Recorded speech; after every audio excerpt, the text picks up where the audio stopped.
ഡൽഹിയിലേക്ക് ഞങ്ങൾ വിളിച്ചാൽ ഇനിയും ആയിരക്കണക്കിന് ആൾക്കാർ വരും. സമരത്തിനുള്ള പുതിയ ആഹ്വാനങ്ങളും ഇല്ലെങ്കിൽ പുതിയ നീക്കങ്ങളും ഒക്കെ തന്നെ ഈ പാറ്റ പാർട്ടിയുടെ ആൾക്കാരും അതുപോലെ രാജ്യത്തിന് എതിരായിട്ടില്ലെങ്കിൽ ഭരിക്കുന്നവർക്കെതിരായിട്ട് പുതിയ സഖ്യങ്ങൾ രൂപീകരിക്കാൻ കിണഞ്ഞു ശ്രമിച്ചുകൊണ്ട് ഒരു പറ്റം ആൾക്കാർ ഇപ്പോഴും ഡൽഹിയിൽ തുടരുന്നുണ്ട്.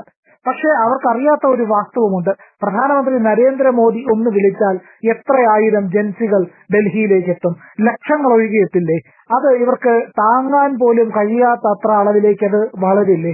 എന്താണ് സാർ അങ്ങയുടെ അഭിപ്രായം? പ്രധാനമന്ത്രി നരേന്ദ്രമോദിയിൽ നിന്ന് ജൻസികൾക്കായിട്ട് അങ്ങനെ ഒരു ആഹ്വാനം വന്നാൽ എന്താവും അവസ്ഥ? ഇത് ജൻസികൾക്ക് ഒരു പ്രത്യേക സ്വാധീനമോ അല്ലെങ്കിൽ പ്രത്യേക പരിഗണനയോ ഇന്ത്യയിലില്ല എന്നുള്ളതാണ് സത്യം.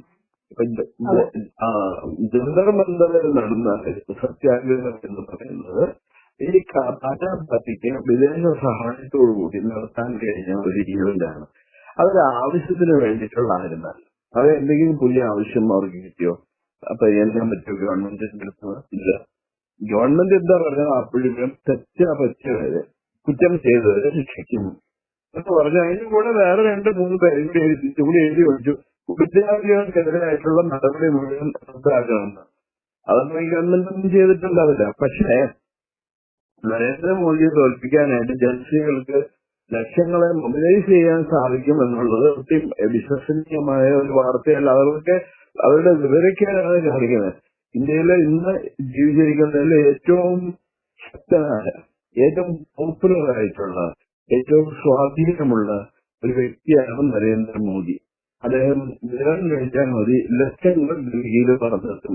ഈ കേരളത്തിൽ നിന്ന് ഉൾപ്പെടെ നമ്മളിവിടെ കണ്ടിട്ടില്ല റോഡ് ഷോയ്ക്ക്, പ്രധാനമന്ത്രിയുടെ റോഡ് ഷോയ്ക്ക് എത്ര പേരാണ് വന്നിരിക്കുന്നതെന്ന്. ഇത് ഡൽഹിയിൽ വെച്ച് നടക്കുന്ന ഈവന്റ് ആണെങ്കിൽ കൂട്ടും അന്ന് കണ്ട കേരളത്തിലെ കണ്ട ജനങ്ങളുടെ ഒരു വൺസെങ്കിലും ഡൽഹിയിൽ സാധിക്കില്ല. ഇങ്ങനെ ഒരു സംഭവം നടക്കുന്നുണ്ട് എന്ന് അറിഞ്ഞു കഴിഞ്ഞിട്ടുണ്ടെങ്കിൽ.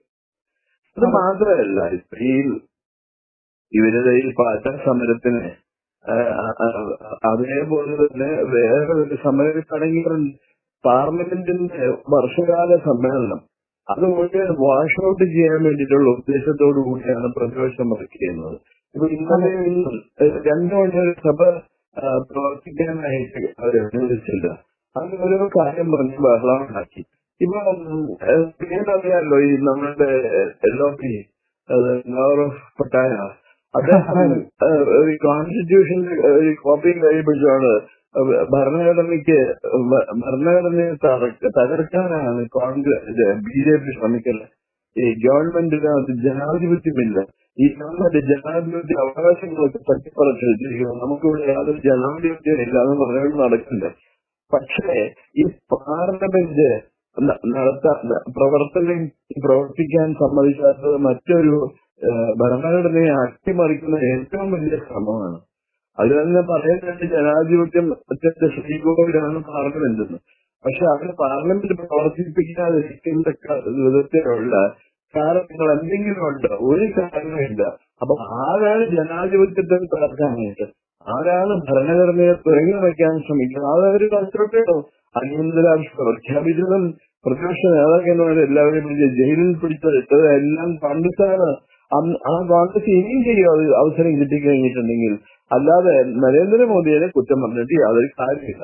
സാർ, ഇതിനകത്ത് ഏറ്റവും പ്രസക്തമായിട്ടുള്ള ഒരു കാര്യം, ആകപ്പാടെ 5000 പേരോ 2000 പേരോ 3000 പേരോ അത്രയൊക്കെയാണ് ഈ ജന്തർ മന്ദറിൽ വന്നിട്ടുള്ള ഈ സമരക്കാരെന്ന് പറയുന്നത്. പക്ഷേ ഇവിടുത്തെ മാധ്യമങ്ങൾ അതിനെ 10,000-ങ്ങളായിട്ട് ചിത്രീകരിക്കുകയായിരുന്നു. കാരണം ജന്തർ മന്ദറിന്റെ വലിപ്പം, ആ പ്രദേശത്തിന്റെ പ്രത്യേകത, ഇതൊക്കെ തന്നെ നമുക്ക് അറിയാവുന്നതാണ്. അതുകൊണ്ട് തന്നെ ഇത് വളരെ ഒരു ചെറിയ പ്രദേശമാണ്. ആ പ്രദേശത്ത് ഉൾക്കൊള്ളാനാവുന്ന ആൾക്കാരുടെ എണ്ണം കുറവാണ്. അത് മാത്രവുമല്ല, അവിടെ അതികഠിനമായ നിയന്ത്രണങ്ങൾ ആ സമയത്തും ഉണ്ടായിരുന്നു. അപ്പോ ഇല്ലാത്ത ഒരു ജനസംഖ്യ ഇല്ലെങ്കിൽ ഒരു ജനസംഖ്യ ഉണ്ട് എന്ന് വരുത്തി തീർക്കാനായിട്ട് ഇവിടുത്തെ മാധ്യമങ്ങൾ കിണഞ്ഞു പരിശ്രമിച്ചു എന്നുള്ളതാണ്. പക്ഷേ ഇവർ അറിയാതെ പോയതല്ല, മനഃപൂർവ്വം തന്നെയാണ്. നരേന്ദ്രമോദി എന്ന മനുഷ്യന്റെ കരുത്തറിയാത്തതല്ല. അപ്പോൾ മോദിയിൽ നിന്ന് ഇങ്ങനെ ഒരു ആഹ്വാനം വന്നു കഴിഞ്ഞാൽ ഈ മാധ്യമങ്ങൾ എന്തായിരിക്കും പറയുക? അങ്ങയുടെ അഭിപ്രായം അതിലെന്താണ്? അവർക്കൊന്നും പറയാൻ പറ്റില്ല. കാരണം ഇപ്പൊ തന്നെ പല മാധ്യമങ്ങളുടെയും യഥാർത്ഥ മുഖം ജനങ്ങളെ മനസ്സിലാക്കിക്കൊണ്ടിരിക്കുകയാണ്. പിന്നെ പത്രങ്ങളിപ്പോ സബ്സ്ക്രൈബ് ചെയ്യുന്നുണ്ട് പലരും, വീട്ടിലേക്ക് പത്രങ്ങൾ വരുത്തുന്നുണ്ട്. പ്രിയനറിയാമോ, പത്രം വരുത്തിക്കൊണ്ടിരിക്കുന്ന ആരുടെ പത്രം വായിക്കുന്നവരുടെ എണ്ണത്തിലുണ്ടായ കുറവ് കാരണം ഈ പത്രങ്ങൾ പലതും അടച്ചു പൂട്ടേണ്ടി വന്നു. ചിലതൊക്കെ സർവൈവ് ചെയ്യണം, എങ്ങനെയൊക്കെയോ സർവൈവ് ചെയ്യണം. അത് പറഞ്ഞുകൊണ്ട് അവര് പറയുന്ന ആൾക്കാരെ വിശ്വസിക്കില്ല. അത് ഗവൺമെന്റ് ഒന്ന് ശ്രമിക്കുകയാണെങ്കിൽ തീർച്ചയായിട്ടും ഈ പത്രങ്ങളുടെ കള്ളക്കളി വെളിച്ചത്ത് കൊണ്ടുവരാൻ സാധിക്കും. അത് എങ്ങനെ ചെയ്യാം എന്നുള്ളത് ഗവൺമെന്റ് തന്നെ ആലോചിക്കേണ്ടി വരും.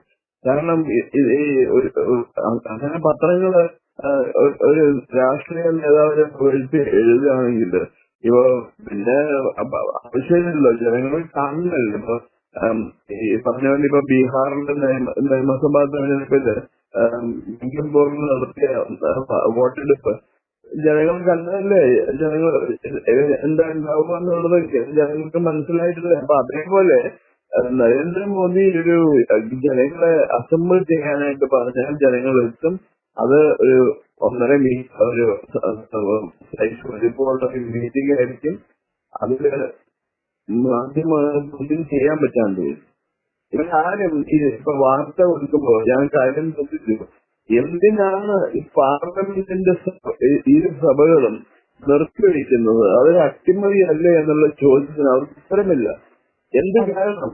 നരേന്ദ്രമോദി പാർലമെന്റ് ഒന്നോർത്തിൽ വന്നിട്ടുണ്ടെങ്കിൽ അദ്ദേഹത്തിന് അതിന് തക്കതായ കാരണമുണ്ട്. ആഭ്യന്തരമന്ത്രി പാർലമെന്റ് ഹൗസിൽ വന്നിട്ടുണ്ടെങ്കിൽ അതിന് തക്കതായ കാരണമുണ്ട്. അവരുടെ എക്സെപ്ഷൻ ഉള്ളതാണ്. അപ്പൊ അവർ വന്ന് കാണിച്ചിട്ട് കുഴപ്പമൊന്നുമില്ല. ഇവര് പക്ഷേ ഈ കൊച്ചു കുട്ടികളുടെ വലിയ കുട്ടികളുണ്ട്. ഒരു കാര്യം ചെയ്യരുതെന്ന് പറഞ്ഞാൽ അതേ ചെയ്യുമോ? ഒരു കാര്യം ചെയ്യണമെന്ന് പറഞ്ഞാൽ അത് ചെയ്യില്ല അവര്. ആ രീതിയിലാണ് ഇവരുടെ പോക്ക് മുഴുവൻ.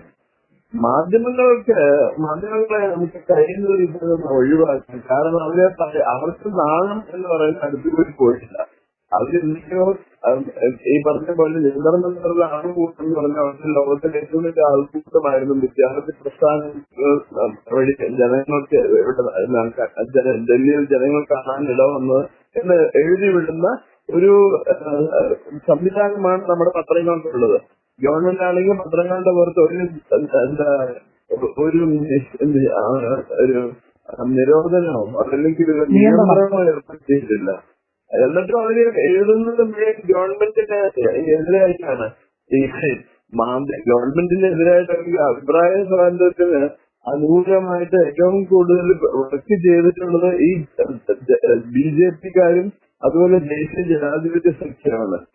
അറിയാലോ, അറിയാലോ ഇവിടെ സ്വകാര്യ ടെലിവിഷൻ ചാനലുകള് അവർക്ക് ഇത്രമാത്രം സ്വാതന്ത്ര്യം കിട്ടാനുള്ള കാരണം BJP. ഇത് പ്രത്യേകിച്ച് പറയേണ്ട ആവശ്യമില്ല. പണ്ടുകാല മലേഷ്യന്നും അല്ലെങ്കിൽ റഷ്യന്നും ഫിലിപ്പൈൻസിനൊക്കെയാണ് മലയാളം പ്രോഗ്രാം സാറ്റലൈറ്റ് വഴി അപ്ലിങ്ക് ചെയ്തിരുന്നത്. ഇന്നിപ്പോ അതൊന്നുമല്ല. ഇന്നിപ്പോ തിരുവനന്തപുരത്ത് അല്ലെങ്കിൽ എവിടെ എറണാകുളത്തോ അല്ലെങ്കിൽ കോഴിക്കോടോ എവിടെ അവരുടെ സ്റ്റുഡിയോ എവിടെയുള്ളതെങ്കിൽ അവിടെ നിന്ന് അപ്ലിങ്ക് ചെയ്യാനുള്ള സംവിധാനമുണ്ട്. പണ്ട് ഈ പറഞ്ഞ പോലെ ഇത് സ്വകാര്യ വ്യക്തികൾക്ക് അല്ലെങ്കിൽ സ്വകാര്യ കമ്പനികൾക്ക് സാറ്റലൈറ്റ് വിതരണം അപ്രത്യമായിരുന്നു, അത് ലഭ്യമല്ലായിരുന്നു. അത് ലഭ്യമാക്കിയത്, അതുമായിട്ട് ബന്ധപ്പെട്ട നിയമങ്ങൾ ഉദാരമാക്കിയത് മുഴുവനും വാജ്പേയി പ്രധാനമന്ത്രിയായിരുന്ന കാലത്ത്. അതെ അതെ സർ, അതെ തീർച്ചയായിട്ടും. ഏതായാലും ഈ കാര്യങ്ങൾ, ഈ ചരിത്രം തന്നെ പലപ്പോഴും പലരും വിസ്മരിക്കുന്നു എന്നുള്ളതാണ്.